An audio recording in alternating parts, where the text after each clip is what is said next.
వస్తారు. కాబట్టి ఇవన్నిటి కూడా కోపకారణం ఏమిటంటే ఒక చిన్న పనికి ఎవరో అజ్ఞానంతో చేసినటువంటి పనులకు మనం వేసేటువంటి శిక్షల వల్ల మనం చేసే పాపం మన మీదకి తెచ్చుకుంటాం. ఈ పాప పుణ్యాల వల్ల మనకు మళ్ళీ సంక్రమిస్తూ ఉంటాయి మనకు స్థానాలు. కాబట్టి చెడ్డ స్థానం వస్తుంది. అందుకని అతివాదాం తితిక్షేత నావమన్యేత కంచన. అందుకని ఎవరిని కూడా అవమానించకుండా ఈ జీవితమే క్షణభంగురమైనటువంటిది. మనం ఇప్పుడే చెప్పుకున్నాం, కలియుగ కాలమే 4,32,000 సంవత్సరాలు.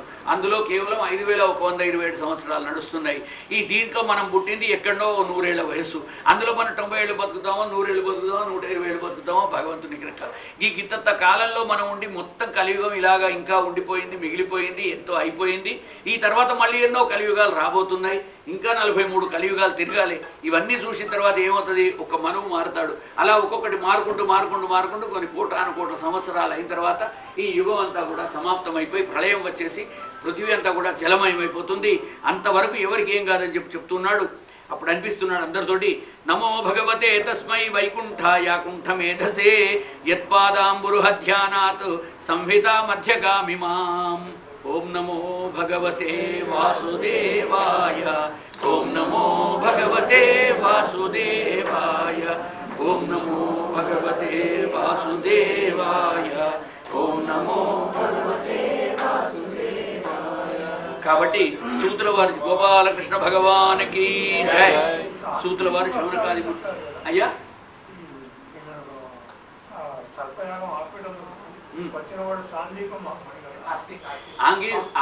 ఆంగీరసుని కొడుకు బృహస్పతి వద్దని చెప్తాడు. మహాభారతంలో వచ్చే దాంట్లో ఆస్తిక మహర్షి వస్తాడు. కానీ భాగవతం ప్రకారంగా బృహస్పతి, ఆంగీరసుని కొడుకైన బృహస్పతి వచ్చి తన శిష్యుడితోటి సర్పయాగాన్ని ఆపించాడు అని చెప్తాడు. ఇందులో ఆయన బృహస్పతి ఆపిస్తాడు, ఆయన పూజ కూడా చేస్తాడు. భారతంలో ఉన్నది వేరు. ఒకే వ్యాసుల వారు చెప్తే కదా ఒక్క గణపతి ఉత్పత్తి, గణపతి ఎలా పుట్టాడనే దాన్ని 18 పురాణాల్లో 5 పురాణాల్లో గణేష ఉత్పత్తి ఉన్నది. 5 వేరు వేరే తీరుగా ఉన్నది. గణపతి ఏనుగులకు పుట్టాడని, గణపతి నలుగుబెండికి పుట్టాడని, గణపతి ఓంకారం నుంచి పుట్టాడు, ఆకాశం నుంచి. ఎన్ని రకాలంటే 5 రకాల 5 పురాణాల్లో వేరువేరుగా ఉంటుంది. ఇవన్నీ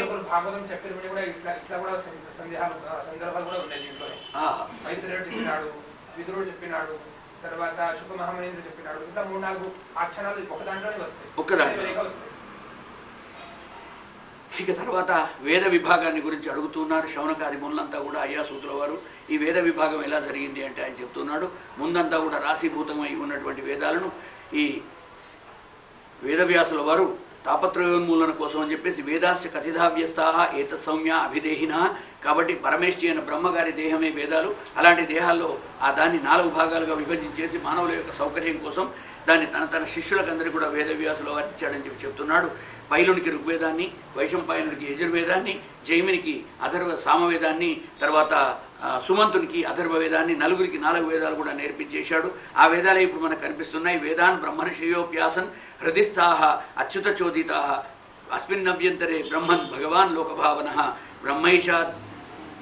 బ్రహ్మైషాద్యైర్ లోకపాలైః యాచితో ధర్మగుప్తయే పరాశరాత్ సత్యవత్యాం అంశాంశ కలయా విభు అవతీర్థో మహాభాగా వేదం చక్రే చతుర్విధం. ఈ విధంగా ఆ పరాశరుని యొక్క పుత్రుడైనటువంటి వేదవ్యాసుల వారు చతుర్విధం చక్రే 4 విధాలుగా వేదాలంతా కూడా విభజించాడని చెప్తున్నాడు. ఆ తర్వాత బాష్పలిహి ప్రాతిశాఖ్యాకి యోగి దాంట్లో దాని వ్యాఖ్యలు ఎన్నో రకాలైనటువంటి వేదంలో ఇంకా ఉపశాఖలన్నీ కూడా వచ్చాయి. అవన్నిటిని కూడా చెప్తూ ఉన్నాడు. దేవరాత సుతస్సోపి చర్దిత్వా యజుషాం గణం తతో గతోథమునయ దదృశస్థాన్ యజుర్గణాన్. అలా వైశంపాయనుడు వాళ్ళ శిష్యులకు, యాజ్ఞవల్కుడు ఆయన శిష్యునికి అలాగా అంతా చెప్పుకుంటూ వస్తున్నాడు. ఒకనాడు వైశంపాయనుడు ఇక ఋషి యొక్క కోపం గురించి చెప్తున్నాడు. ఇక ఇత్యుక్తో గురురప్యాహ కుపితో యాఖ్యలం త్వయా యాజ్ఞవల్క్యశ్చ తచ్చిష్యః అహహో భగవాన్ కియత్ చరితేనాల్పసారాణం చరిష్యేహం సుదుశ్చరం. వైశంపాయనుడికి కోపం వచ్చేసింది. యాజ్ఞవల్కుడు వాళ్ళ శిష్యుడు గురువు గారి గురించి ఏదో ఆక్షేపణ చేయంగానే నేను చేసినటువంటి వేదాలన్నీ కూడా కక్కు ఇక్కడ అన్నాడు.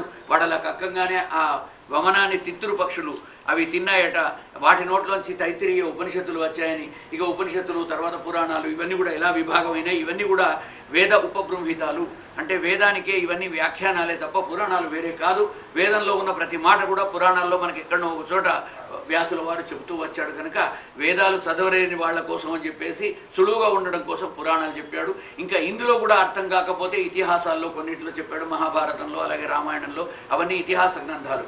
పురాణాలంటే ఇప్పుడు మనం చెప్పుకున్న ఈ 18 మత్స్య మార్కండేయ భవిష్య భాగవత బ్రహ్మ బ్రహ్మాండ బ్రహ్మవైవర్త బ్రహ్మ, అలాగే విష్ణు వాయు వరాహ వామన అగ్ని పురాణం, నారద పురాణము, పద్మ పురాణము, లింగ పురాణం, గరుడ పురాణం, కూర్మ పురాణం, స్కాంద పురాణం అనేటువంటి 18 మహాపురాణాలు రాసేసి వాటిల్లో వేదాన్నంతా కూడా అందులోనే తర్జుమా చేసినట్లుగా చెప్పాడు. వేదాల్లో ఏదో కొత్త విషయాలు ఎక్కడ లేవండి.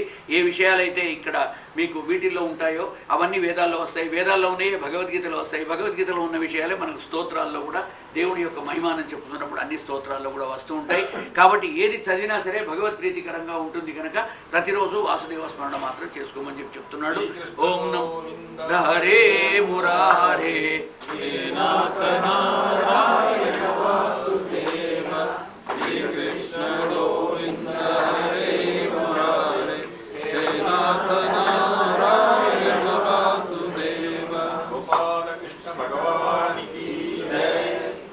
చివరిదైనటువంటి ఆఖ్యానాన్ని చెప్తున్నాడు. మార్కండేయ మహర్షి ప్రళయాన్ని ఎలా చూచాడు, ప్రళయం అంటే ఏమిటి, నీళ్ళు ఎలా నిండుతాయి, ప్రపంచం అంతా కూడా ఆ సృష్టి క్రమంలో అది చివరిది ఘట్టం. దాంట్లో ప్రళయం అంతా వచ్చి అందరూ కూడా మునిగిపోవడం, దాంట్లో ఎలాగా మార్కండేయ మహర్షి ఎలా బ్రతికాడు, మళ్ళీ కృష్ణ పరమాత్మ ఎలా ఆవిర్భవించాడు అనేటువంటి విషయాన్ని చెప్తాడు. పూరి వెళ్తే వాళ్ళు చెప్తారు అక్కడ ఉన్నటువంటి మర్రి చెట్టే అప్పటి నుంచి కూడా కల్పాది నుంచి ఉన్నటువంటి మర్రి చెట్టు అని చెప్తారు. మీరు పూరి జగన్నాథ క్షేత్రం పెడితే మహా అనేకమైనటువంటి అనంతమైన మహిమలు ఉంటాయి అక్కడ. ఆ గుళ్ళోకి పోగానే ఆగ్నేయ విభాగంలో భూమిలో అగ్నిలింగం ఉంటుంది, ఒకటి శివలింగం ఉంటుంది, అందులో పోగానే వెచ్చగా ఉంటుంది. మీరు బయటకు రాగానే అక్కడ భగవంతుని యొక్క మర్రి చెట్టు, ఏ మర్రి చెట్టు అయితే కల్పాంతంలో కూడా మునిగిపోకుండా నిలిచిపోయిందో ఆ మర్రి చెట్టు అక్కడ ముందు గుళ్ళోకి పోగానే మనకు తోవులోనే మొదటికి రాగానే కుడివైపు కనిపిస్తుంది. దాన్ని ఇంకా కొంచెం దానికి అందరూ కూడా ఏదో మొక్కులు ముడుపులు అన్నీ కట్టి వేస్తూ ఉంటారు. ఇంకొంచెం ముందరికి పోగానే అక్కడ ఒక గణపతి ఆలయం ఉంటుంది, అక్కడనే ఒక మూషికం ఎలక ఉంటుంది. మీరు చాలా మహిమానాలు ఉన్నాయి అక్కడ. మనం వెళ్తాం పూరికి కానీ దాని యొక్క వైశిష్ట్యం చదవకుండా వెళ్తాను. నేను 42 రోజులు అక్కడ ఉన్నా కాబట్టి అక్కడ ఉన్న గురువులందరూ కూడా ఆ విశేషాలు చెప్పారు. ఇక్కడ దేని గొప్పతనం ఏమిటి అని. అలా వెళ్ళిన తర్వాత కొంచెం ముందుకు పోతే మీకు అక్కడ ఎలుక ఉంటుంది.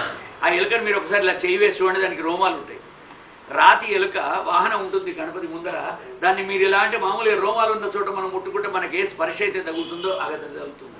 అక్కడి నుంచి ఇంకా ముందుకు పోయిన తర్వాత జలముది ఊటది ఒక బావి ఉంటుంది, అందులో నీళ్లు సాక్షాత్తు వస్తుంటాయి. బ్రాహ్మణుడు మన మీద చల్లుతాడు. అక్కడి నుంచి అమ్మవారి గుడికి మనం వెళ్తాం. ఆ తల్లిని మహాలక్ష్మిని దర్శించుకొని ఇంకొంచెం ముందుకు వెళ్ళాలి. తిరిగి అక్కడ ప్రసాదాన్ని విశిష్టమే, ప్రతి దాన్ని వైశిష్టమే. అక్కడ జగన్నాథుని దగ్గర ఉచ్చిష్టం అనేటువంటిది ఉండదు, ఎంగిలి అనేటువంటిది ఉండదు, సర్వం జగన్నాథం అంటారు. మీరు వెళ్తుంటేనే ఆ ఎడమ పక్క దక్షిణ ద్వారం పక్కన ఆయనది ఈ వంటలు వండేటువంటిది ఒక వంటశాల ఉంటుంది. ఆ వంటశాల చూడండి మీరు, దాంట్లో 56 ఇవి ఉంటాయి, పొయ్యిలు ఉంటాయి.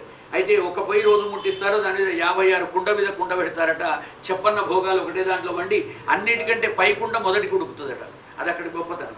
అది బ్రాహ్మణులు తీసుకువస్తారు. అది వండడం కోసం నీళ్లు కూడా అందులోనే ఒక బావి ఉన్నది. మనం వెళ్ళి ఆ బావి కూడా చూడొచ్చు, వెళ్తే చూడనిస్తారు జాగ్రత్త రక్షణతో. వెంట మనం వెంట వాళ్ళు ఉంటారు. ఆ బావిలో నీళ్ళనే తీసుకొని అక్కడనే వంటలు వండుతారు. తీసుకొని వస్తుంటే మధ్యలో ఒకటి పెద్ద రాతి స్తంభం పడేసి ఉంటుంది. దాన్ని మనం దాటి రావాలి, గడప దాటినట్టుగా. ఆ వంట ఇల్లు చూడబోతుంది. ఆ దాటం నేను ఈ స్తంభం ఏందని అడిగా. అయితే ఓజా గారని మాకు తెలిసిన గురువు గారు, ఆయన చెప్తున్నాడు ఆ స్తంభం అట ఒకనాడు రాత్రి ఆ పూజారులు తాళం వేసి వెళ్ళిపోయిన తర్వాత పైన ఉన్నటువంటి స్తంభం ఒకటి రాలిపోయి కింద పడ్డది. పద్మపీఠం అంటారు, దేవుడు ఉన్నటువంటి పీఠాన్ని పద్మపీఠం. ఆ పద్మపీఠం ముందర రాయి పడ్డది, భగవంతుని మీద పడలేదు. అది కింద పడ్డ తర్వాత పొద్దున పోయి చూసిన తర్వాత వెళ్ళి చూస్తే ఎక్కడిది ఇది పడ్డది అని చెప్పి వాళ్ళందరూ ఆలోచిస్తుంటే అక్కడెక్కడ కూడా సందు కనిపిస్తలేదట. అంత గొప్పగా చాతుర్యంతో మన శిల్పులు ఆ రోజుల్లో ఆ పూరి జగన్నాథ మందిరాన్ని నిర్మించారు. ఆ రాయి అంత పెద్ద ఈ రూమ్ అంత పొడవుది పెద్ద స్తంభం కింద వచ్చి పడితే అక్కడ సందు కలవడకుండా అది మునిగిపోయింది. అందుకని దాన్ని అక్కడ పెడతారు. ఆ రాయి దగ్గర మీరు ఈ కోసం నిలబడి చిన్న దాని మధ్యలో తొర్ర ఉంది. ఆ రాయి కూడా అంత పైన చూడితే అది విరగలేదు. మళ్ళీ దాంట్లో మీరు ఇడిది కుక్కో అంటే అక్కడ మనకి కో అని వినిపిస్తుంది. ఆ చెవు పెట్టి వింటే మనం ఇద్దరం పోయి చూస్తే వినాలి. ఇలాంటి వింతలు విశేషాలు ఎన్ని ఉంటాయంటే ఆ గుడి మొత్తం వింతలకే నిలయం. అక్కడ ఉన్నటువంటి పెద్ద ధనాగారం, ఉత్తర దిక్కులో ధనాగారం ఉంటుంది. అదిగా అసలు చెప్పనంత ధనం ఉన్నది దాంట్లో. మీకు ఎక్కడ కూడా అదే మన స్వామివారిది అనంత పద్మనాభ స్వామి టెంపుల్ కంటే కూడా ఎక్కువ ధనాలు ఇక్కడ ఉన్నాయి. అలాంటి దాన్ని మహారాజు గారు దాన్ని చాలా మించి పెట్టాడు. అప్పటి నుంచి 4 దిక్కుల గోడలు మూసిపెట్టే ఉంటాయి. గజం 2 గజాల గోడలు 4 వైపులు కూడా తలుపులు ఎక్కడ తలుపులు కనిపించవు, మొత్తం మూసివేసి ఉంటుంది. దాన్ని ఎప్పుడు తీయరు. అది భగవంతుని లోపల నుంచే దానికి పోవడానికి తోవ ఉంటుంది. ఇక అదే దాని గురించి అలాగే చెప్తారు. ప్రసాదం దగ్గరికి వచ్చినప్పుడు కూడా కుండల్లోనే వండుతారు కాబట్టి ఆ దేవునికి వండిన కుండలే బయట ఇచ్చి వేస్తారు. ఆ ప్రసాదం మిరాసి వాళ్ళందరికీ కూడా అక్కడ వాళ్ళు బయట పెట్టుకొని ఆ కుండ పెంకలోనే మనకు వేసిస్తారు. ఏదన్నా మనం ప్రసాదం అడిగితే మనం తిన్న తర్వాత మళ్ళీ ఏం చేయాలి, ఆ కుండ పెంకను వాళ్ళకే ఇచ్చి వెళ్ళరావాలి. వాడు మళ్ళీ దాంట్లో ఇంకనోళ్ళకు వేస్తాడు. అది సర్వం జగన్నాథం. అక్కడ ఉచ్చిష్టం అని అనకూడదు. ఎంగిలి అని అనకంటే పరమ ఇది మనకు పాపం తగులుతుందని చెప్పేసి జగన్నాథుని యొక్క క్షేత్రంలో సర్వం జగన్నాథం. దేనికి కూడా తప్పనాథు. నువ్వు స్నానం చేసిపోయినావా స్నానం చేయకపోయినావా దేన్ని వాళ్ళు పట్టించుకోరు. కాళ్ళు కడుక్కొని లోపలికి రావాలి. వాళ్ళు ఇచ్చిన ప్రసాదం ఒక చోట అన్నం పెడతారు, వట్టి తెల్లడి బియ్యపు అన్నం. తండ్రి లేని వాళ్ళు దాన్ని తీసుకువచ్చేసి మహాద్వారం దగ్గర ఎడమ పక్కన పితృదేవతల స్థానం ఉంటుంది, అక్కడ వేసి వెళ్ళి రావాలి. అది పితృదేవతల గయావర్జనం లాగా పుడుతుందని చెప్పి అంటారు. ఇలాగా అనేక ఇక దాని యొక్క పైన జెండా కట్టడం కానీ అవన్నీ కూడా చాలా విశేషాలు వింతలుగా ఉంటాయి. అక్కడ ప్రతిరోజు కూడా పైన ధ్వజాన్ని మారుస్తారు. తాళధ్వజం పైకి ఎక్కేసి ఓ పసుపచ్చ బట్టనో ఎర్ర బట్టనో పెద్ద జెండా పట్టుకొని కొడుకును వేసుకొని తండ్రి ఎక్కుతాడు. తండ్రి 40 ఏళ్ళకు ఉంటాడు, కొడుకు 11 ఏళ్ళు 12 ఏళ్ళ వాడు ఉంటాడు. ఇద్దరు కలిసి తండ్రిని చూసుకుంటూ కొడుకు కూడా ఎక్కుతాడు. అంత పైకి అన్న 360 ఫీట్ల పైకి హైట్కి ఎలా ఎక్కుతాడు వాడు. కోతివేరం పాక్కుంటూ ఎక్కుతాడు. ఎక్కడ కూడా ఆధారాలు సపోర్టులు లేకుండా అలా ఎక్కి ఎక్కడ కింద పడతాడు అని అందరు కూడా జై జగన్నాథ జై జగన్నాథ అని అందరు కూడా అరుచుకుంటూ కూర్చుంటారు. కింద వాడు ఎక్కుతాడు, కడతాడు, పాత తీసుకుంటాడు, నడుముకు చుట్టుకుంటాడు పాత జెండాను, మళ్ళీ కిందికి దిగి వస్తాడు, అందరికీ నమస్కరిస్తాడు, వాడిని అందరూ పూజిస్తారు. ఏదో వేరే చిన్న వాళ్ళు ఇతర వీళ్ళు ఉంటారు, బ్రాహ్మడు కాదు అతను, వాళ్ళందరికీ అదే వాళ్ళ కుటుంబం వాళ్ళే ఆ సంతతి వాళ్ళే ఆ పని చేయాలి అని చెప్పి అలా వెళుతూ ఉంటారు. ఇలాగా మీకు రామచండి దాకా అక్కడ అదేంటి మన కోణార్క మందిరం, రామచండి, ఇవన్నిట్లో ఒక్కొక్క దాంట్లో ఒక్కొక్క వైశిష్ట్యం, ఒక్కొక్క దాంట్లో ఒక్కొక్క వైశిష్ట్యం తెలుసుకుంటూ పోతుంటే అసలు ఒక పూరి చూడడానికే ఒక జన్మ చాలు. అంత గొప్పగా ఉంటుంది అక్కడ పూరి క్షేత్రం. అంత పాత క్షేత్రం. దాంట్లో మర్రి చెట్టు ఉన్నది, మహావృక్షం. అది ప్రళయకాలంలో కూడా కూలిపోని చెట్టు ఏదంటే ఆ మర్రి వృక్షం. దాని యొక్క ఆకే నీళ్లలో పడితే దాంట్లో కృష్ణ పరమాత్మ బాలకృష్ణుడు పడుకున్నట. అంత పెద్ద ఆకు అది. కరారవిందేన పదారవిందం ముఖారవిందే వినివేశయంతం వటస్య పత్రస్య పుటేశయానం బాలం ముకుందం మనసా స్మరామి. ఆ కాలు పుటన వేలు తీసుకొని నోట్లో పెట్టుకుంటూ కనిపించే చిన్న పిల్లవాళ్ళది బొమ్మ ఇప్పుడు వస్తలే. అలాంటి క్యారెక్టర్లు మంచి మంచి శాస్త్రం తెలిసిన ఆర్టిస్టులు లేరు. ఏదో ఒకటి పాత చూసుడు ఒకటి ఆయన దాంట్లో మార్చి పారేసి ఎలకనెక్కడ ఎందుకు గణపతిని మనం ఇంకనోటి ఏదైనా ఎక్కిద్దామని చెప్పేసి ఎద్దు మీద వృషభ వాహనమైన గణపతి అని పెట్టుడు ఇష్టం వచ్చినట్టు అన్ని మార్చి పడేస్తున్నారు. పూర్వంలో ఆ చిత్రకారులకు కూడా శాస్త్రం తెలిసి ఉండేది. వాళ్ళు అలాంటివి చిత్రాలు వేసేవాళ్ళు. అవన్నీ కూడా మనం చూసాం. ఈ వల్లభాచార్యుల వారు రాసినటువంటి స్తోత్రాలలో ఇలాంటి మంచి మంచి స్తోత్రాలు ఉన్నాయి, అదరం మధురం లాంటివి. అవన్నీ కూడా కృష్ణ పరమాత్మ యొక్క భక్తిలో ఓతప్రోతం అయిపోయి రాసినటువంటి శ్లోకాలు. సంస్కృతో భగవానిత్తం మార్కండేయేన ధీమత నారాయణో నరసఖ ప్రీత ఆహ భృగుద్వహం. అయ్యా, పరమాత్ముడైనటువంటి నరనారాయణమూర్తి ఎలా ప్రసన్నుడైనాడు, ఈ మార్కండేయునికి ఎందుకు అలాగ దర్శనం ఇచ్చాడు, మిగతా మానవుల కంటే ఆయనలో ఉన్న వైశిష్ట్యం ఏమిటి, ఇవన్నీ కూడా సూత్రుల వారిని వాళ్ళంతా అడుగుతున్నారు. బ్రహ్మచర్య వ్రతం గురించి కూడా చెప్పండి. ఎందుకంటే ఇంతకుముందు మనం బ్రహ్మచారి లక్షణాలన్నీ కూడా మనం మొన్న విన్నాం. 3 రోజుల క్రితం పతివ్రత ధర్మాలు, వానప్రస్థ ధర్మాలు, యతి ధర్మాలు బ్రహ్మచారి ధర్మాల్లో విన్నవే. అయితే బ్రహ్మచర్య వ్రతంలో ఇంకా ఇక్కడ కూడా కొన్ని విషయాలు చెప్పమని చెప్పి వాళ్ళు అడగడం. భోభో బ్రహ్మర్షివర్యాసి ఆత్మ సిద్ధ ఆత్మ సమాధిన మైభక్త్యా అనపాయిన్య తపస్వాధ్యాయ సంయమై. అనపాయం అంటే అదొక భగవంతునికి మన పైన ఉండేటువంటి అనుకంప, ప్రేమ. కాబట్టి వయంతే పరితుష్టాస్మ, భక్తుల కోరికలు తీర్చేటువంటి అభిష్టాన్ని మీరు అడిగారు కనుక నేను చెప్తున్నానయ్యా అంటున్నాడు. ఋషులు మళ్ళీ అడుగుతున్నారు. జితంతే దేవ దేవేశ ప్రపన్నార్తి హరాచ్యుత వరేణైతావత్ తాళంనో యద్భవాన్ సమదృశ్యత. అయ్యా, ఒక గొప్ప వరం. బ్రహ్మ, శివుడు మొదలైన దేవతలందరూ కూడా ఏకాగ్రచిత్తులే యోగ సాధన చేస్తూ ఎవరికైతే నమస్కరిస్తారో ఆ దేవుడు ఆయన యొక్క మాయను, ఆ విభూతులను ఆ మార్కండేయుడు దర్శించుకున్నాట స్వయంగా. ఆయన నిజంగా దేవుణ్ణి చూశాడా అని చెప్పి అడిగితే చెప్తూ ఉన్నారుగా. భగవన్మాయగా ఎదురు చూచిన వాడి గురించి చెప్తూ ఉన్నాడు. ఆయననే మార్కండేయ ఋషికుమారుడు మృకండు మహర్షి. మీ అందరికీ తెలిసిన కథే. మృకండు మహర్షి ఆయన భార్య శివుడి గురించి తపస్సు చేస్తే వాళ్ళకు కొడుకునిచ్చాడు. మీకు చెడ్డ చరిత్ర కలిగిన వాడు 100 ఏళ్ళు బతికేవాడు కావాలన్నా, మంచి చరిత్ర ఉన్నటువంటి 11 ఏళ్ళు బతికేవాడు కావాలంటే, మాకు కొద్దిగా రోజులు బతికినా సరే మంచి పేరు తెచ్చేవాడు కావాలని చెప్పి ఆ మృకండు మహర్షి ఆయన భార్య అడుగుతారు. అప్పుడు శివుడు తథాస్తు అని వెళ్ళిపోతాడు. మార్కండేయుడు పుట్టాడు. పాపం వాడు 11 వాడు అవుతుంటే తల్లిదండ్రి ఏడుస్తారు. వాడు వెళ్ళి మొన్న మనం చెప్పుకున్నాం కాళేశ్వరంలో ఆ లింగాన్ని వెళ్ళి పుగాయించుకొని కూర్చోవడం. అప్పుడు యముడు వచ్చేసి ఆ లింగం మీద ఉన్నవాడి మీదే పాశం వేయడం. దానికి కోపం వచ్చినటువంటి శివుడు ఆయన తలపైన తన్నడం. అలా తన్నేసరికి వాడు బాధపడి ఆ శివుణ్ణి ప్రార్థించడం. అప్పుడు యముడి యొక్క దైన్యత్వాన్ని చూసి, దీనముఖాన్ని చూసి శివుడు నీకు ఒక చోట నాకంటే కూడా అగ్రపూజ ఇప్పిస్తానని చెప్పేసి కాలుని విగ్రహాన్ని పైన పెట్టించి కింది దిక్కు యమ విగ్రహం అది శివ విగ్రహం ఉంటుంది. కాలుడు ఈశ్వరుడు ఇద్దరు ఉంటారు. మొదట యమునికి దండం పెట్టుకొని తర్వాత శివునికి దండం పెట్టుకోవాలి అని కాళేశ్వరం యొక్క కథ చెప్తారు. మార్కండేయుడి కథ అక్కడ జరిగింది అని చెప్పి మన వాళ్ళు స్థల పురాణంగా కూడా చెప్పుకుంటూ ఉంటారు. ఇక అతాప్యంబుజ పత్రాక్ష పుణ్యశ్లోక శిఖామణే, పరమశివుడు నీ పద్మపుత్రనైనా ఓ దేవతా శిరోమణి, నీ ఆదేశానుసారం నేను ఒక వరాన్ని కోరుతాను. సకల లోకాలకు లోకపాలు సైతం మాయచే మోహితులైతూ ఉంటారు కదా, అలాంటి మహిమాన్వితమైనటువంటి నీ యొక్క మాయను నేను చూడగోరుతున్నానని చెప్పి అన్నట్టు.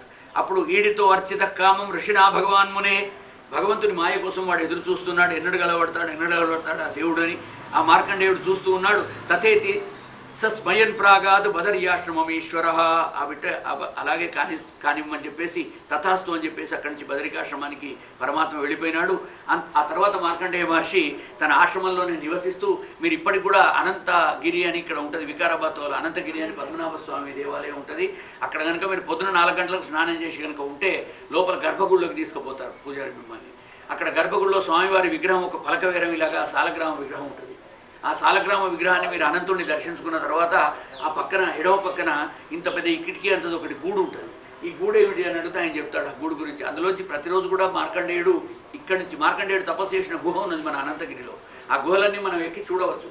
రాళ్లలో అంతా కూడా గుహలు ఉన్నాయి. ఈ గుహలన్నీ కూడా మార్కండేయ గుహలన్నీ అక్కడ రాసి పెట్టారు. మనకు సమయం లేదు, పోలేం. కానీ 40 కిలోమీటర్లు పోతే ఉన్నాడు కారు వేసుకొని పోతే అనంతగిరి క్షేత్రాన్ని చూస్తే అనంత పద్మనాభ స్వామి వారి వైభవం. అక్కడ రూములు ఉన్నాయి, అక్కడ పడుకోవడానికి నిద్ర చేయవచ్చు. చక్కని పెద్ద ఒక 100 రూములు ఉన్నాయి. మన వికారాబాద్ పోయే రోడ్డే, ఘాట్ రోడ్ కొద్దిగా ఉంటుంది. వికారాబాద్ అంటే అక్కడ ఇది ఉన్నది కదా అనంతగిరిలో ఈ మదనపల్లి అని అనంతపూర్ దగ్గర ఉన్న రాయలసీమలో ఉన్న దానిలాగా అక్కడ కూడా వాతావరణం ఈ వీళ్లకు మన టీబీ పేషెంట్లకు చాలా మంచిదట. అక్కడ గాలి ప్రాణవాయువు చాలా శుద్ధమైంది లభిస్తుంది. టీబీ రీసెర్చ్ సెంటర్ ఉంది మదనపల్లి. అలాంటిది మన తెలంగాణలో వీళ్ళు ఇక్కడ ఆ రోజుల్లోనే అది కూడా పెట్టి 50 ఏళ్ళు అయింది మదనపల్లి పెట్టినప్పుడే. ఈ అనంతగిరి కొండలు అక్కడ వెళ్ళి మీరు సూర్యాస్తమయం చూడాలి. మీకు ఏ కన్యాకుమారిలో కూడా కలవడదు అంత బాగా సూర్యాస్తమయం. సాయంకాలం మీరు కనుక ఉంటే 5-6 సూర్యుడు అస్తమిస్తూ ఉంటే ఒక పెద్ద ఎర్రటి బాల అలాగా కొండ వెనుకకు వెళ్ళిపోకుంటూ కనిపిస్తుంది మనకి. ఒక కంచం మీద ఉంటుంది చాలా పెద్ద విశాలంగా. అలాగా అక్కడ పడుకోవడానికి, ఉండడానికి, నివసించడానికి రూములు అన్నీ కూడా చాలా తక్కువ రేట్లతో ఉంటాయి. మనకు తెలియదు, మనం పోగానే చాలా మంది మధ్వ బ్రాహ్మణులు వాళ్ళంతా కూడా అక్కడికి వెళ్ళి దీక్షితులంతా కూడా దర్శించుకొని వస్తారు. చెట్ల నుంచి అయితే మేము అక్కడ ఉపనయన శిబిరం పెట్టించాడు మన మావది వినోద్ ఒకసారి. అక్కడ నేను మళ్ళీ అక్కడ కూడా 15 రోజులు 20 రోజులు ఉన్నాను ఈ సంధ్యావనం నేర్పించడానికి పోతుండేవాళ్ళం ఆ రోజులలో. అప్పుడు 20 ఏళ్ల కిందట ఒకసారి వెళ్తే ఆ చెట్లలోకి అడవిలోకి పోయినాం. చెట్ల నుంచి పండ్లన్నీ రాలి కింద పడుతున్నాయి. మా కోసుకునేవాడు లేడు, తినేవాడు లేడు. మంచి పండిన మామిడి పళ్ళన్నీ కింద పడుతున్నాయి. అంతా అన్ని మామిడి చెట్లు, అన్ని రకాల తీగలు, పెద్ద పెద్ద తోట, అడవి, భయంకరమైన జంగలు ఉన్నది. 2 కోనేట్లు ఉన్నాయి. ఈ కోనేట్లో నీళ్ళు అందులో పడితే అందులో ఇందులో పడతాయి. మనకి ఇప్పుడు గంగా జమున వేరం ప్రయాగరాజు పోవడం ఎందుకు, అక్కడ పోతే చూస్తే ఓ దాంట్లో ఉప్పు నీళ్ళు ఉంటాయి, దాంట్లో తీయటి నీళ్ళు ఉంటాయి. ఎన్ని సినిమాలు, ఎన్ని షూటింగ్లు, ఎన్ని జరుగుతుంటాయి. మనకు దగ్గరనే మళ్ళీ 40 కిలోమీటర్ల దూరంలో ఉన్నది. మనకు పోలేం, మనకు తెలియదు. దాని గురించి ప్రచారం లేదు. ముఖ్యంగా మన తెలంగాణలో ఎన్నో అద్భుతమైన స్థానాలు ఉన్నాయి, కానీ వాటి గురించి చెప్పేవాళ్ళు ఎవరు లేరు వస్తుంది. అవన్నీ కూడా ఈ టూరిజం వాళ్ళు తీసుకొని ఇలాంటి చోటుకి ఒక్కొక్కటి చిన్న చిన్న యాత్రలు పెడితే 150 పెట్టి ప్రతి వాళ్ళు పోయి వస్తారు. మరి ప్రభుత్వాలకు ఎవరైనా మంచి సలహా ఇవ్వాలి. అక్కడ కూడా మార్కండేయ గుహ ఉన్నది. మార్కండేయుడట ప్రతిరోజు అక్కడ తపస్సు చేసుకొని తెల్లవారుజామున వచ్చి 4:30కు వచ్చి భగవంతుని సేవించుకొని ఆ దీంట్లోంచి పట్టుకొని కాశీ దాకా పోతాడట. ఆ గుహ ఎక్కడి దాకా ఉన్నదంటే కాశీ దాకా ఉన్నదట. తోవాలి ఎంతమందో చాలా కొద్ది దూరం వెళ్ళి టార్చ్ వేసుకుంటూ పోయి వెళ్ళి వెనక్కి వచ్చిన వాళ్ళే ఉన్నారట, కానీ లోపల నుంచి ఎవరు మళ్ళీ బయటకు రాలేరట. కాబట్టి అది భయంకరమైనటువంటి ఒక భూమిలోంచి భూమార్గం ఉన్నది అని చెప్పి వాళ్ళు అక్కడ వైష్ణవుడు ఆయన ఆచార్యులు వారు చెప్పాడు, ఖచ్చితంగా చూపించాడు. దాంట్లో లైట్ వేసి చూపించాడు. ఎంతో దూరంగా అనిపిస్తుంది.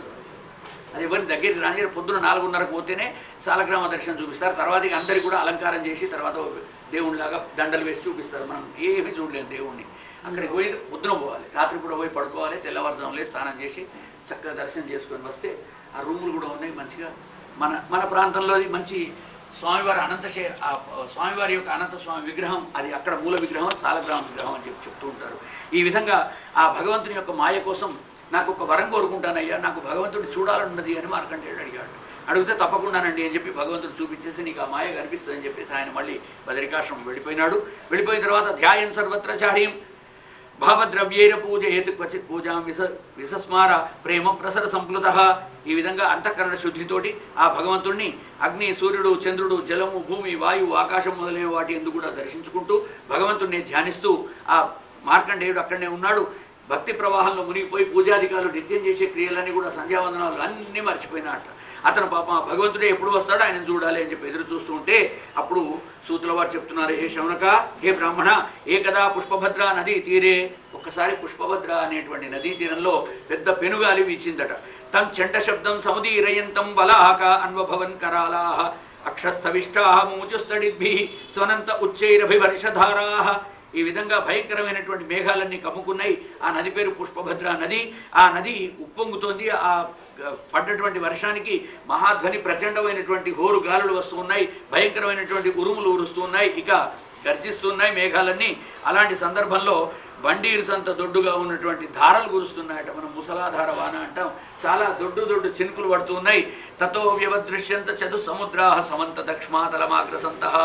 ఆ విధంగా భూతలంలో 4 సముద్రాలు ఈ ఊరి చుట్టే జలమంతా ఆవరించినట్టుగా మార్కండేయుడు ఉన్న ప్రాంతంలో చుట్టూ చూస్తే 4 సముద్రాలు చతుస్సాగర మేఖలలాగా కనిపిస్తూ ఉన్నది. ఇక సమీర వేగోర్మి భీః ఉగ్రనక్రమయా మహాభయావర్తక భీరఘోషాః. అవన్నీ అలలు ఎగిసిపడుతూ ఉన్నాయి. నదిలో కూడా ఆయన గోచరిస్తూ ఉన్నది. నది ఉప్పొంగి ప్రవహిస్తూ ఉన్నది. మనం కూడా చిన్నప్పుడు చూసేవాళ్ళం, బొక్కలవాగు, గంగ పోటు గమ్మితే వెనుకకు వచ్చేది మంచన్న వైపు నీళ్లు. అలాగా ఎదురుగా నీళ్లు ఎక్కి వస్తున్నాయి. పెద్ద పెద్ద మొసళ్ళు భయానకంగా అరుస్తున్నాయి. వాళ్ళ యొక్క ఎగిరెగిరి పడుతూ ఉన్నాయి. దాంట్లో ఆ సమయంలో 4 దిక్కుల్లో కూడా జలం ఆవరించి ఉన్నది. ఎప్పుడన్నా మెరుపు మెరిస్తే ఒక్కసారి తళుక్కున నీళ్లన్నీ కనిపిస్తున్నాయి. తర్వాత అంతా కూడా మళ్ళీ అంధకారం, చీకటి ఆవరిస్తోంది. అయ్యో ఎంత పెద్ద నీళ్ళది వస్తున్నది, అంతా కూడా మునిగిపోతున్నదని చెప్పి 4 దిశల్లో కూడా జలం యొక్క అలలన్నీ కూడా ఆవరించి ఉన్నాయి. ముంచేటువంటి నీరు వస్తున్నది. చతుర్విధం వీక్ష సాత్మనా ముని జలాప్లతాం క్షమాం వ్యుమనా సనం సమత్రసతు. అయితే క్షాం అంటే భూమిని, భూమి అంతా కూడా ఎక్కడా కనిపించకుండా 4 వైపులో కూడా జలమే ఆయన కనిపిస్తున్నది మార్కండేయునికి. భగవంతునికి మాయ ఆయన ఎందుకు అడిగాడో, నేను ఒకసారి దేవుడిని చూడాలంటే దేవుని మాయ వట్టికి కనిపిస్తుందా?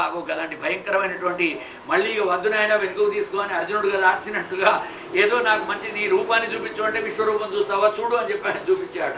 కొద్దిసేపు చూడగానే కళ్ళు మిరుమిట్టుకొని అయ్యా నేను చూడలేకపోతున్నాను, దంశ్రాకరాల అని వక్త్రాలు, నేత్రాలు, నీ యొక్క ఈ విశ్వరూపాన్ని చూడలేకపోతున్నా, వెనక్కి తీసుకొని నాకు భయం అవుతున్నది అని అంటాడు. ఆ భయభీతుడు అయినప్పుడు మళ్ళీ ఆయనకు ఆ దివ్య చక్షువులను ఇచ్చి అది చూపించేసి మళ్ళీ ఆ కళ్ళు మామూలు లోకంలోకి వాడిని తీసుకువస్తాడు. కాబట్టి భగవంతుని మాయను మనం పరీక్షించకూడదు. అందుకని అంటారు, దేవుని యొక్క మూలాన్ని కానీ, ఋషుల యొక్క మూలాన్ని కానీ, నదీ మూలాలు కానీ వెతకకూడదట. ఎక్కడ ఉన్న దీని మూలం ఎక్కడి నుంచి పుడుతుంది అని చెప్పి దేని వీటిని వెతకకూడదని చెప్పి పెద్దవాళ్ళు చెప్తూ ఉంటారు. చతుర్విధం వీక్ష సహాత్మనా ముని తస్యైవ ముద్వీక్షిత ఊర్మి భీషణ. ప్రళయంలో అన్నీ మునిగిపోతున్నాయి. మార్కండేయుడే సాక్ష్యం, అన్నింటిని కూడా చూస్తున్నాడు. ఎక్కడనో పొద్దునైతున్నది, ఆ సూర్యుడు వస్తున్నాడు, ఎక్కడనో మబ్బుల చాటుకు మళ్ళీ ఆయన అస్తమిస్తూ ఉన్నాడు. సాయంత్రం చంద్రుడు వస్తున్నాడు, ఆయన కూడా తెల్లవారుజామున వెళ్ళిపోతున్నాడు. ఈ విధంగా సూర్యచంద్రాలు వస్తున్నారు, పోతున్నారు. వర్షం మాత్రం ఆగుతలేదు. భూప్రపంచం అంతా కూడా మునిగిపోయేటంత పెద్ద వర్షం వచ్చేసింది. నీళ్లంతా కూడా నిండిపోయినాయి. శౌనక, అంతరిక్షం, పృథ్వీ, స్వర్గం, గ్రహ నక్షత్రాలు, జ్యోతిర్మండలం దేన్ని చూసినా సరే జలంలో మునిగిపోయి కనిపిస్తున్నాయి. ఇది కింద ఉన్నది, అది పైన ఉన్నదని లేకుండా ఎక్కడ చూసినా జలమే కనిపిస్తున్నది చుట్టుపక్కలంతా కూడా. ఇక అలా అవుతున్నప్పుడు మరి ఆకలి దప్పులు ఉంటాయి కదండి మనిషి అన్నవాడికి. పాపం ఆకలి దప్పుల తోటి వ్యాకులు పడుతూ ఉన్నాడు ఆయన. ఒకవైపు మొసళ్ళు కనిపిస్తున్నాయి, ఇంకో దిక్కు చూస్తే తిమింగిలాలు కనిపిస్తున్నాయి, పెద్ద పెద్ద చేపలు, తీవ్రమైన అవన్నీ కూడా బాధిస్తున్నాయి. తీవ్రమైన గాడుపులు వస్తున్నాయి, అలలు వచ్చి దెబ్బలు కొడుతున్నాయి, అలా నీళ్లు వచ్చి తాకుతున్నాయి. పాపం అయినా సరే భగవంతుని మాయ చూడడానికి ఎదురు చూస్తున్న కుమారుడు గనక మార్కండేయ ఋషి గారు అక్కడనే ఉండి ఆ జల ప్రళయంలో ఇంకేం జరుగుతుంది అని చెప్పి చూస్తూ ఉన్నాడు. ఇక క్వచిత్ శోకం, క్వచిత్ మోహం, క్వచిత్ దుఃఖం, సుఖం, భయం. కాబట్టి ఆ మార్కండేయుడు ఒక్కొక్కసారి పరస్పరం పోట్లాడుకుంటున్నాడు. జలజంతువులను చూసి ఆయనపై విరుచుకుపోయి బాధిస్తూ ఉంటే ఆయన అప్పుడప్పుడు శోకగ్రస్తుడు అవుతున్నాడు. అబ్బా దెబ్బ తాకింది అని చెప్పి ఒకసారి ఏడుస్తున్నాడు. క్వచిత్ శోకం, క్వచిత్ మోహం. ఒక్కొక్క ఒక్కొక్కసారి చూసి ఆహా ఎంత పెద్ద జలం వచ్చింది, ఇక్కడ ఇంత పెద్ద చేపలు తిరుగుతున్నాయి, ఇవి ఎన్నడూ నేను చూడనివి అని మోహంలోకి వెళ్ళిపోతున్నాడు. ఆ తర్వాత క్వచిత్ దుఃఖం, ఒక్కొక్కసారి ఏడుపు వస్తున్నది, ఒక్కొక్కసారి సుఖం కలుగుతున్నది, ఒక్కొక్కసారి భయం కలుగుతున్నది. అన్ని రకాలు కూడా చూసుకుంటూ అయినా సరే భగవంతుడు చూడాలని ఆ శోకమోహాలన్నీ కూడా భరిస్తూ ఉన్నాడు పాపం ఆ మార్కండేయుడు. అయుతాయుధ వర్షాణం సహస్రాణి శతాని చ. అయుతం అంటే 10,000, అయుత సహస్రాణి అంటే 10,000కు 10,000 సంవత్సరాలు కూడా ఆయన విష్ణుమాయను చూడడం కోసం ప్రతీక్షిస్తున్నాడు. అంటే మానవుల లెక్కలు కాదు, వాళ్ళ యొక్క లెక్కల్లో ప్రమాణంలో చెప్తున్నాడు. వ్యతియుర్భ్రమతస్తస్మిన్ విష్ణుమాయా వృతాత్మన. కోట్లాది వర్షాల మాయంతా కూడా ఆవరించింది, ఎక్కడ చూసినా సరే జలం పడుతూ ఉన్నది. సమాప్తపా? శ్రీకృష్ణ గోవింద హరే మురారే శ్రీనాథ నారాయణ వాసుదేవ. శ్రీకృష్ణ గోవింద హరే మురారే శ్రీనాథ నారాయణ వాసుదేవ. భగవానికి జై. ఈ విధంగా శిశుదేయం కూడా మస్తు కాంతితోటి ఒక శిశువు కనిపించింది ఆ నీళ్లలోనే. అనిపిస్తారా? చెప్పండి.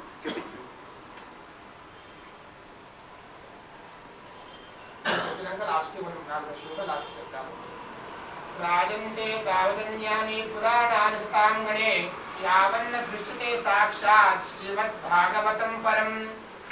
సర్వవేదాంత సారం హి శ్రీభాగవతమిష్యతే. తత్ర సామృతదృప్తస్య నాన్యత్రస్యాద్రతిః క్వచిత్. నిమ్నగానాం యథా గంగా దేవానామచ్యుతో యథా వైష్ణవానాం యథా శంభుః పురాణానామిదం తథా. క్షేత్రాణాం చైవ సర్వేషాం యథా కాశీ సముత్తమా తథా పురాణవ్రాతానాం శ్రీమద్భాగవతం ద్విజాః. శ్రీమద్భాగవతం పురాణమమలం యద్వైష్ణవానాం ప్రియం. యస్మిన్ పారమహంస్యమేకమమలం జ్ఞానం పరం జీయతే. తత్ర జ్ఞాన విరాగ భక్తి సహితం నైష్కర్మ్యమావిష్కృతం. తచ్ఛృణ్వన్ విపఠన్ విచారణపరో భక్త్యా విముచ్యేన్నరః. తస్మై ఏన విభాసితోయమతలో జ్ఞాన ప్రదీపః పురా. తద్రూపేణ చ నారదాయ మునయే కృష్ణాయ తద్రూపిణా. योगीन्द्राय ततात्मनाथ भगवत् प्राताय कारुण्यत. तच्छुद्धं विमलं विशोकमृतं सत्यं परं धीमहि. नमस्तस्मै भगवते. नमस्तस्मै भगवते. नमस्तस्मै भगवते वासुदेवाय साक्षिणे. वासुदेवाय साक्षिणे. इदं कृपया कस्मै. इदं कृपया कस्मै. याचचक्षे मुमुक्षवै. याचचक्षे मुमुक्षवै. योगीन्द्राय नमस्तस्मै. योगीन्द्राय नमस्तस्मै. शुकाय ब्रह्मरूपिणे. शुकाय ब्रह्मरूपिणे. संसार सर्पदष्टं यः. संसार सर्पदष्टं यः. विष्णुरातममुमुचत. विष्णुरातममुमुचत. भवे भवे यथा भक्तिः. भवे भवे यथा भक्तिः. पादयोस्तव जायते. पादयोस्तव जायते. यथा कुरुष्व देवेश. तथा कुरुष्व देवेश. नाथस्त्वं नो यतः प्रभो. नाथस्त्वं नो यतः प्रभो. नाम संकीर्तनं यस्य. नाम संकीर्तनं यस्य. सर्वपापप्रणाशनं. सर्वपापप्रणाशनं. प्रणामो दुःखशमनः. प्रणामो दुःखशमनः. तं नमामि हरिं परिं. तं नमामि हरिं परिं. नाम संकीर्तनं यस्य. नाम संकीर्तनं यस्य. सर्वपापप्रणाशनं. सर्वपापप्रणाशनं. प्रणामो दुःखशमनः. नमामो दुःखशमनः. तं नमामि हरिं परं. तं नमामि हरिं परं. नाम संकीर्तनं यस्य. नाम संकीर्तनं यस्य. सर्वपापप्रणाशनं. सर्वपापप्रणाशनं. प्रणामो दुःखशमनं. प्रणामो दुःखशमनं. तं नमामि हरिं परं. तं नमामि हरिं परं. त्वदीयं वस्तु गोविन्द. त्वदीयं वस्तु गोविन्द. तुभ्यमेव समर्पये. तुभ्यमेव समर्पये तेन त्वदङ्घ्रि कमले तेन त्वदङ्घ्रि कमले रतिं मे यच्छ शाश्वती रतिं मे यच्छ शाश्वती कृष्ण गोविन्द हरे मुरारे श्रीनाथ नारायण वासुदेव श्रीकृष्ण गोविन्द हरे मुरारे श्रीनाथ नारायण वासुदेव गच्छामि सखा हमारे स्वामी सखा हमारे श्री कृष्ण गोविंद वासुदेव श्री कृष्ण गोविंद हरे मुरारे नाथ नारायण वासुदेव त्वमेव माता पिता त्वमेव त्वमेव माता पिता त्वमेव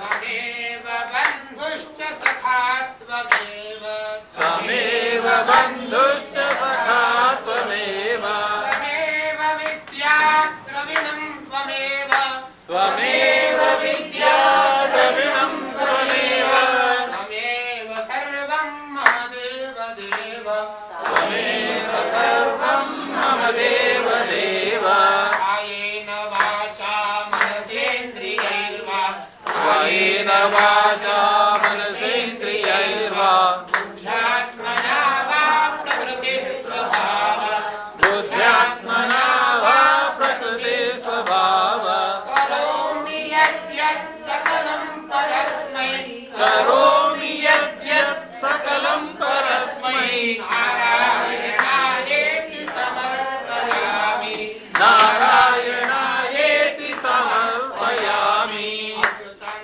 केशवं रामनारायणम् अच्युतं केशवं रामनारायणं दामोदरं वासुदेवं भजे कृष्णदामोदरं वासुदेवं भजे श्रीधरं माधवं गोपिकावल्लभं श्रीधरं माधवं गोपिकावल्लभं जानकीनायकं रामचन्द्रं भजे जानकीनायकं रामचन्द्रं भजे हरे राम राम राम हरे हरे हरे राम राम राम हरे हरे हरे कृष्ण कृष्ण कृष्ण हरे हरे हरे कृष्ण कृष्ण कृष्ण हरे हरे